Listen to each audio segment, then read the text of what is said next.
Muko, have you ever had this situation where you go to a shop, you're trying to get a service, and for whatever reason, the person offering the service, even if you have the money to get the service, you're declined. Yeah. Maybe because the person is in the wrong mood or whatever. Yeah. They decline the service to you. Or like where you pay for something. Let's say, for instance, you pay for a ticket, right? Then it's loading time and it's 04. Then somebody says, no, this luggage, you either pay for it again or it remains. You can only allow you to go on the bus without your luggage. Has that ever happened to you? Well, yeah. So, welcome once again. It's been a minute to Rides and Reeves, and we are your hosts. I'm Ronald. This is the Master Chief. And today we are just trying to look at customer service and what's really going on, especially in this country. Do people providing these services, are they doing us a favor? Or to what extent do we as consumers have rights over some of these services? It is quite unfortunate and very disheartening at certain levels of customer service we get. Yeah. And even worse, it's not just in small business entities, because sometimes you try and understand if somebody has a small business entity and they've been arrogant about it. Maybe it's because it's coming from a point of ignorance. Yeah. But then when you speak of ignorance, don't you think like that goes both ways? The consumer not being aware of their own rights, as well as like the business person not being invested that much into their own business. Because if you're doing a business, right, you need as many customers as you can get. You can't afford to sort of like have people sort of like shun away from your business because of your attitude or terrible attitude, right? Because Yes. I know to say the best form of advertisement is like word of mouth. Mm-hmm. If you're treated like a king or queen in a certain place, you're most likely to recommend that service. Referrals help a lot of businesses. Yeah. If you are referred people, if you give good customer service, people will refer your business to other people.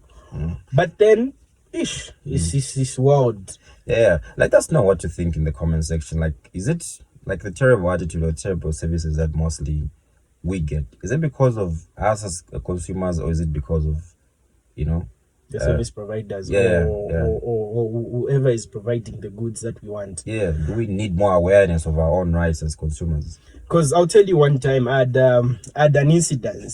I think that was on the Copper Belt, where I go to this big supermarket, name withheld. I want to buy something, and this happened on 2 occasions. So I go to the aisle. Yeah. I find what I wanted to get. I think that was a bottle of water. So I get this bottle of water. It had the price. There was a price there. Yeah. Then I go to the till to buy that particular item. The person on the till gives me a different price and tells me, no, that's not the price. The price on the aisle was not the actual price. The price that is in the system is something different. Yeah, actually, you don't to catch you. That happened to me like when was that? Like Tuesday. So I was in a supermarket, the only supermarket we have around here. So I saw like they were selling like 2 pans, right? And the price on the sticker was like 150 kwacha. So I was like skeptical. So I picked the thing and put it in the basket as well, to go to the check to the the point of sale. Yeah. So now I was like, okay, before I even buy this, just check the price for me. Then like, no, the price is 180. Like, it's the display says something else. So now what am I supposed to pay for? Am I supposed to pay the 180 or pay the 150? Which one is which? So now the issue I'm telling you about on the Copper Belt. So I find the price of water is different. So for the sake of, instead of arguing over maybe a 2 kwacha or a 3 kwacha difference, I just paid the amount. I went. The following day I come back. I wanted to buy a different drink this time around, a ginger drink. But the same brand? No, different brands. Just it's something totally different. Though it was a drink.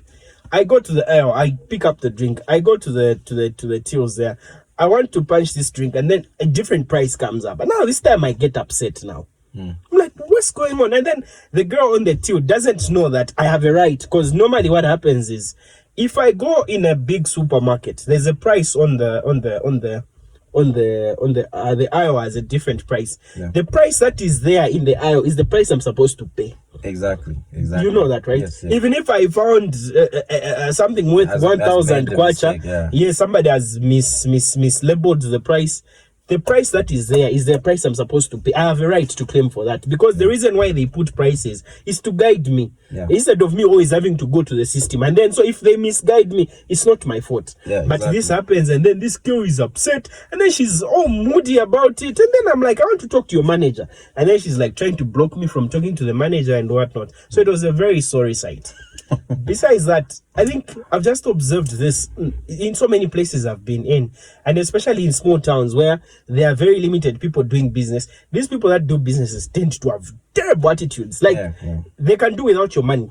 Yeah, that's the thing. Because yes, I think this has been like one of those topics that has like I think I have a special place for this, right? Because I had situations like, or encounters where like if you react to a situation that is very normal for you to react to, you're going to be seen as very abnormal, you know? Or they're just trying to be difficult. Yeah, you know, like you just talk too much.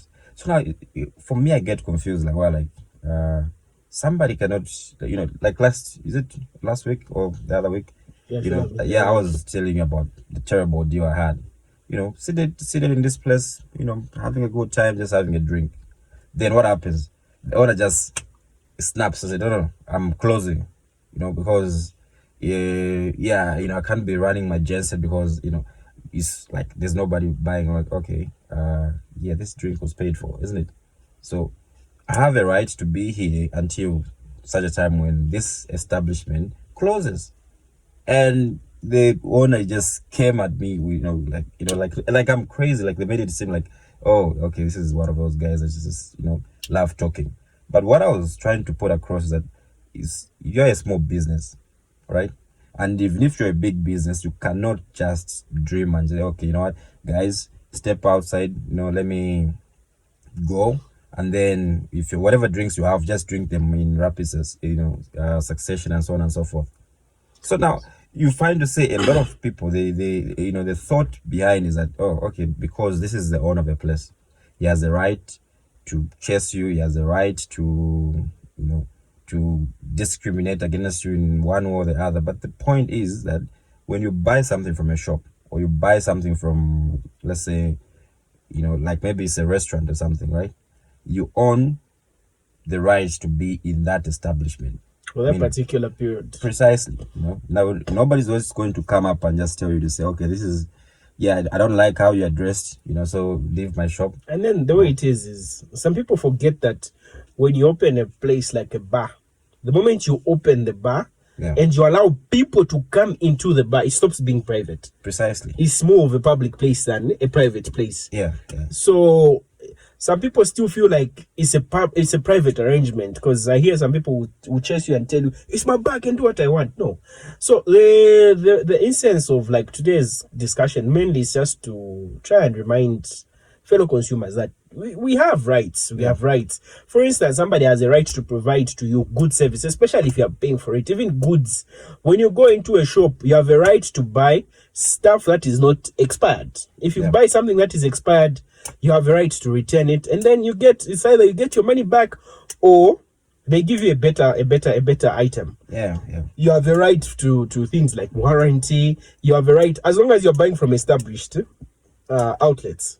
That's why in most cases it's advisable that you go to big shops, because with those shops they are always compliant with these things. They know about CCPC. They know that they're being monitored. Yeah. So it's just one of those things, because it's this world. And then one thing that now just really concerns me, though I've really trying to like follow this up, the issue of transport in the transport sector. Yeah. As consumers, I don't know who to even follow up with when it comes to this, because is it RATSA or because last time I CCPC? called RATSA referred me to CCPC. CCPC did not give me a credible solution to the problem. A situation is like this: if you are flying out, you're getting on a flight. Yeah. There is prescribed amount of luggage you can carry. Yeah. So usually when you buy the ticket, the fare will include certain like a certain amount of luggage that you can carry, like up to a certain weight, maybe 10 kg. They'll tell you can only carry 5 kg worth of weight. Excess to that, you pay for it. Yeah. That's normal. So you know that if I'm paying like maybe 4,000 for a flight, you know that for the 4,000 I can carry at least one travel bag. Yeah. And then you can also have a carry-on bag. But now we have a situation where with the buses nowadays is you go to a bus station, you buy a ticket for like maybe 500 or 600 kwacha. Then there's a cost that you don't know about that is not even standardized. Yeah. That comes with the traveling. Now imagine you're traveling from Lusaka to Kasama, and then somebody tells you that you can only carry your carry-on bag. Anything other than that, you have to pay for it, and the amount is not even fixed. Yeah. Now that becomes a problem. It's an inconvenience, if anything. And then these guys are so gullible at collecting money from you, so much that they are willing to leave your bag if you don't give them the money they're requesting for. And sometimes these are exorbitant fees. Yeah. What's even painful is that the owners of the operators of these buses will even deny claim over whatever these people are charging you. They'll tell you that that's not our business what these people are charging you. I think it goes back to like what was saying. Say, I feel like I think there's a lot of like you know, when you get exploited, right, and you don't act on it, so that sets like a precedence of like what is supposed to happen, right? Even though something is very abnormal, becomes very, very normal, isn't it? For instance, like, you know, the way Zesco provides their service, right? It's pathetic. Everybody knows that. But because nobody has been able to do anything about it, whether take them to court or whatever it is that you can do to no one has ever done anything about it. I think becomes, there are people that have made attempts, but to what avail? Precisely. So it becomes very normal to provide a substandard service to the consumers. So even with these bus operators, I think there's the sort of like unspoken thing to say, no, even the cowboys have to eat, right? But from whose pockets? Yes, whose responsibility? Because I'm not the one that is employing that person. Precisely, you know. So now, because mostly markets are like mad by these kind of behaviors, where like these cowboys are either going to be bringing people to the buses. Usually, like if you go to Intercity, somebody will like approach you from the door. They get. Yeah, because like, yeah, I know which bus I'm going to go to, but for someone else maybe who's not like decided, they can be persuaded by those people to go to a particular bus, right? So I feel like because the owners of the buses don't want to be forking out more money than is necessary, they then transfer that service, that cost to us who are. So I think for me the issue is quite alright if we're supposed to be paying extra for that luggage. The idea should be that, can there be a way it can be standardized? Yeah, so it is even reflective on the ticket. Yes, if it's reflective, and it also helps in terms of planning. Yeah. Because you go to a station. The other day, I was shocked. Around 04, I was escorting family. They were going out of town. Yeah. And then I'm at the station, and then this person comes for one traveling bag. They want me to pay 150 kwacha. And then you're like, I've already paid like almost 550 kwacha for a ticket. So you're telling me I need to pay another 150 kwacha. So just for a trip to Lusaka, you need to spend about 700 kwacha. And moreover, this money I was not even told about this when I was boarding. Yeah. And then this guy just tells you, me, there's nothing I can do. If you don't want to have money, then the bag will remain.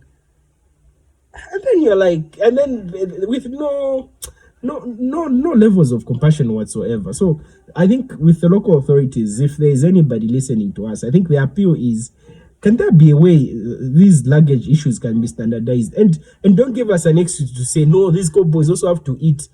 Believe me, that's not our job to be feeding these people. If the bus operators need the cowboys to be loading their bags, they need to employ them.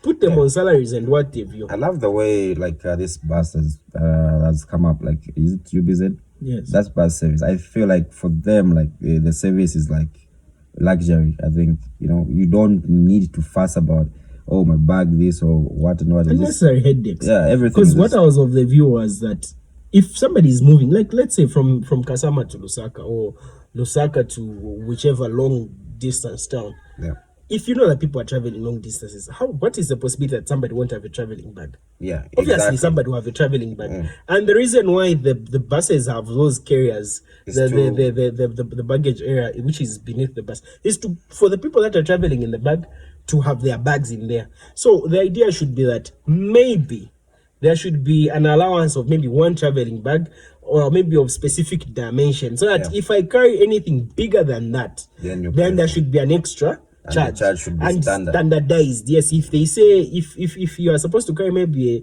a 10 kg bag, if it goes beyond that, a 10 kg bag, that should be in so and so dimensions. If I go beyond that, for every kg that I go beyond that, I pay maybe a 50 or a 10 kwacha, or whichever money that is agreed upon. That is standardized. That helps in terms of planning for those that are traveling. Otherwise, it's a nightmare. Yeah, it is. It's a nightmare. So I think conclusively, when you're a customer, a consumer, you have a problem, you can always reach out to the CCPC, which is the Competition Consumer Protection Commission. Now, this government institution is there to protect us consumers from these gullible service providers. So if you get service that you feel like is not up to standard, you can report them. So they have their numbers. They have a WhatsApp number. They're on Facebook. They also have offices nearly in most provincial centers, and I think in so many other towns. Yeah, because the more we speak up over something that is substandard, the more people that are providing it are more likely to improve on the standard, isn't it? Yes. If we keep quiet about these injustices in terms of service provision, you find to say you always be served pathetic services. Mediocrity would always be the order of the day. So it's one of those things. Otherwise, it's a nightmare. It's terrible. Yeah, make sure. I think the slogan or the motto should be that get your money's worth. Yes. Don't allow somebody to like intimidate you into thinking to say no, because they are behind there and they have the goods, meaning you are nothing. They are nothing without you, if anything. They need you to operate businesses. Business can't exist without buyers. Precisely. Yes. So that's what we had for you on this segment. And please, let's do the right thing. Mind you, this episode was not sponsored by CPCC. It's just that we are sharing information and we want better service delivery to everyone. Thank you very much. See you next time. Please remember to share, like, and comment, subscribe. and do all those things. Let's interact in the comment section. All right. Thank you.